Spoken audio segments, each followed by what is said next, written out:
Post-fight video, and normally we don't do that. It's not because we don't want to, it's just a time issue. The three of us are married, we have kids, jobs, all that stuff, so time is definitely hard for us to find, as it is right now doing prediction videos.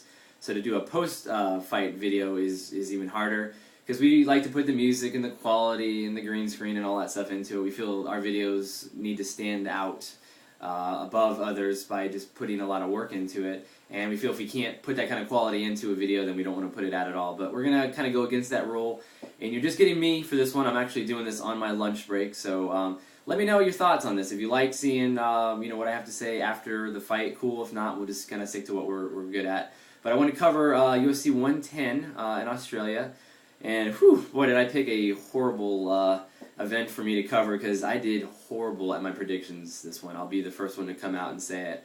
I went 1-4, and the one win that I got was actually picking Crow Cop against Anthony Perosh, and that really shouldn't even count, because originally it was Rothwell and Crow Cop, and I picked Rothwell to win, and he ends up getting injured. Perosh comes in, and Crow Cop just pretty much destroys him. Perosh had no answer whatsoever for Crow Cop's stand-up. I was kind of hoping that as much as Crow Cop was schooling Perosh, that we'd see one of those famous head kicks, but it never came to that. He kind of played it safe. Perosh tried to get it down to the ground with some pretty lackluster takedowns, and he was just completely outclassed. That's the bottom line. And Crow Cop looked pretty good. I've seen him look better, obviously, but I've seen him look a lot worse too. So we'll take the win on this, and hopefully see Crow Cop back in there again. I know he changed his camp for this, so this probably isn't the best test to see if he's really going to be a factor at heavyweight or not. We'll kind of see what his next matchup is. Hopefully he'll come back. Next fight we had Ryan Bader taking on Keith Jardine. I was wrong on this one. I was expecting Jardine to kind of just be the more technical striker, keep the distance, avoid the power of Ryan Bader, and I think for the most part he did that for 2 rounds. Bader was able in the first to take him down a few times to kind of beat him up there, but the second one it looked like Jardine was getting into rhythm, and he wasn't hitting him with hard shots like Bader was able to, but he was hitting him with more shots, and I think in the judge's eyes, that goes a long way, and I was kind of expecting him to get the decision like I had predicted, but it didn't happen, because Jardine, he's got a reputation, man, as having a glass jaw, and he kind of stuck to that on this one. He got tagged once or twice.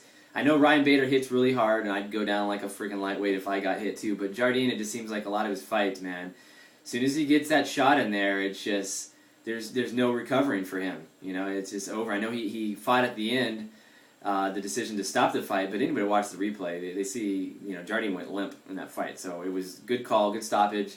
Ryan Bader deserved the win, got it rightfully so. Should be interesting to see what happens, man. He got his first decent test, against a named opponent with some experience like Jardine, and he won. So it should be interesting to see who Bader gets next, and see if he's able to just keep, outdoing himself with each fight. I know there's a few things he needs to work on, but all in all, being a young guy, just a few fights in the UFC, he looked really good. So way to go, Ryan. George Sotiropoulos, the local boy in Australia, and Joe Daddy Stevenson. I was wrong on this one. That's a theme that we're getting with here. I think I realized I had made the wrong pick when I see Sotiropoulos next to Joe Daddy, and I see the size difference. It almost looked like Sotiropoulos was in another weight class above Joe Daddy. And, Joe Daddy looked okay. He was really trying, but the size really came into to the fight, man. Sotiropoulos, he worked his jiu-jitsu really well, but just the fact that he was just so much longer, he just overpowered Joe Daddy. Joe Daddy does really good against smaller guys like the Nate Diaz's, where he's able to just use his wrestling and strength to kind of overpower him. And this one, he wasn't able to do that. And Sotiropoulos was just the bigger guy, and his competition is getting brought up a little bit each fight, and he's looking really good. So it should be interesting to see who UFC gives him next. And Joe Daddy, as far as his future, man, I don't know, man. He's a big question mark for me.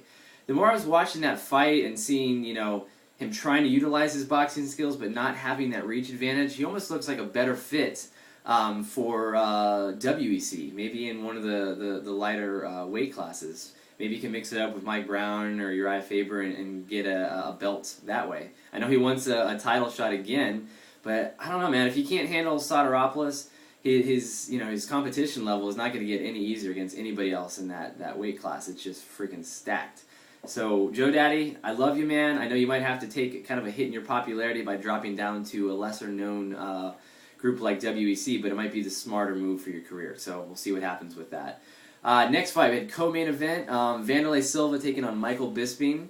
You know, I'm not ashamed of this pick. You know, I picked Bisping, he did lose, but Bisping looked really good. I thought the first 2 rounds, he looked pretty good. He's able to have some pretty convincing takedowns of Vanderlei Silva. Vanderlei looked a little uncomfortable. And I noticed Bisping seemed to be more technical with his striking. He had a better striking base. He's able to put more power into his shots. But unfortunately, he's taken on a guy like Silva who's just been pounded many times by much bigger guys. So it wasn't, you know, enough really to stop Silva. And Silva, it seemed like his intensity kept going higher and higher as the fight went along, and you know, the need to really finish him off before he lost another decision. And his corner kept telling him, hey, you know, get ready, Bisping. Silva's going to be coming for your head on this one. And that's exactly what happened.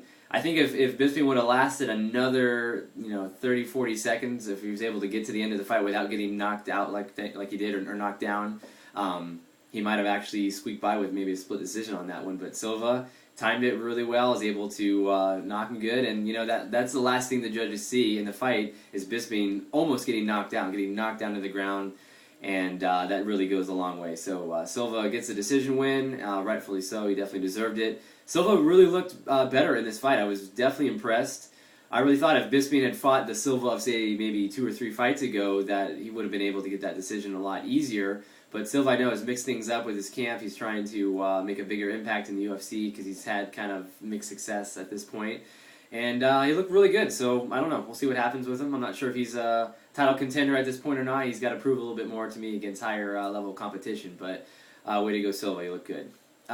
Next fight, main event, we had Cain Velasquez taking on Minotaur Nogueira.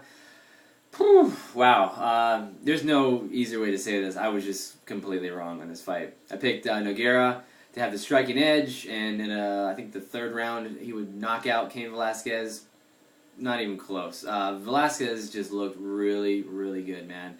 I haven't given him the proper respect, man. I said that in our predictions video. I hadn't picked him. I always thought that this guy would be the one that finally kind of shows people that Velasquez is still young and has lots to learn. But the guy's the real deal, man. And I feel bad for the heavyweight division because this guy's proven that he's got the stand-up game and he's definitely got the wrestling. I mean, he's just able to control guys. And fortunately for him, he didn't even have to test that against Nogueira to see if he did have a wrestling advantage or jiu-jitsu advantage, because he just kept it standing and the fight was over in 2 minutes. So I was very embarrassed that I was so off on that. Nogueira is just getting to the point in his career where he has flashes of brilliance and then just flashes of, I don't know, just showing that he's slowing down. And I like the guy a ton, but I don't really know where he needs to go from here.